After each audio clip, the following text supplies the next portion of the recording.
Il fallait à tout prix pour les Sili de la Guinée débattre la modeste formation ougandaise pour aller titiller les Aigles du Carthage pour une probable 4e place du groupe B. Tambour battant, les pouliches du coach Thierry Vincent maîtrisent son sujet plus compact et bien en place. La Guinée prend l'avantage 22-11 à la pause. C'est grâce à Sakon Kadiatou et Fofana Misata Nami, auteurs des 4 buts chacune.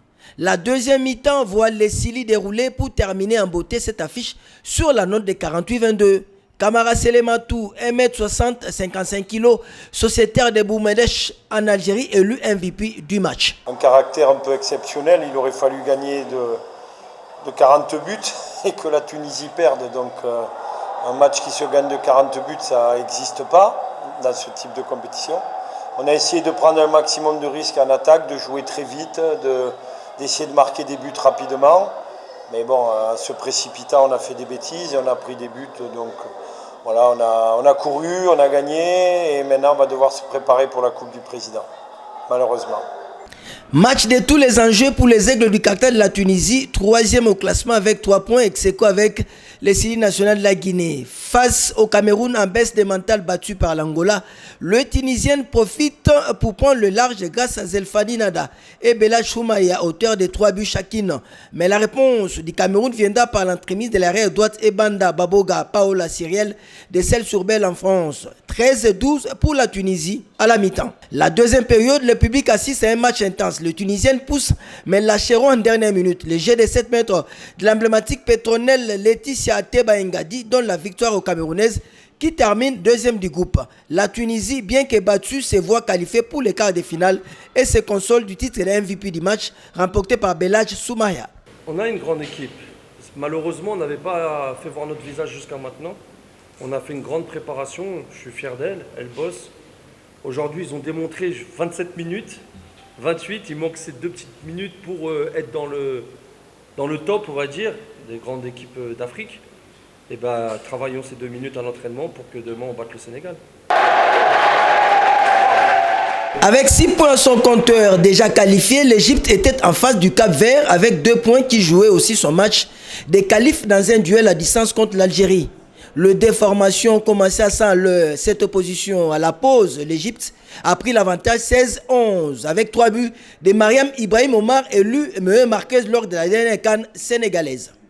La deuxième période voit les Cap-Verts remonter grâce à Carvalho Jojona. Mais finalement, l'Égypte, très fort, fait les breaks 24-27. L'essor du Cap-Vert se trouvant désormais entre les mains de l'Algérie. Omar Ibrahim Mariam de l'Égypte élu des best players du match.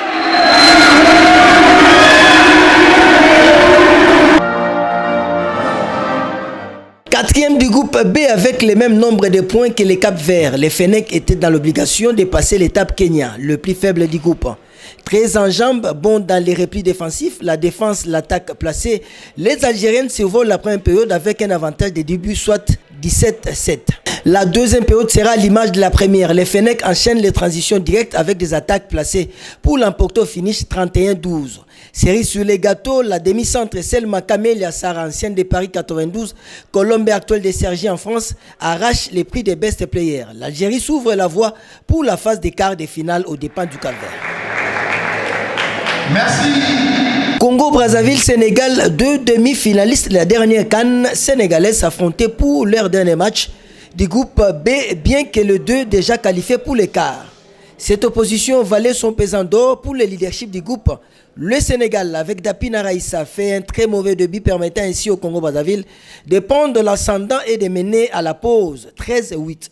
Au retour, le Congo-Brazzaville enchaîne et étale une de ses meilleures parties pour terminer en tête de l'affiche 25-17 ans. Diagoura Gafanta, 24 ans, 1m75, ancienne de Dijon, Noisy-le-Grand et actuel sociétaire de Celles-sur-Belle en France, désigné par les jurys comme le MVP de la rencontre.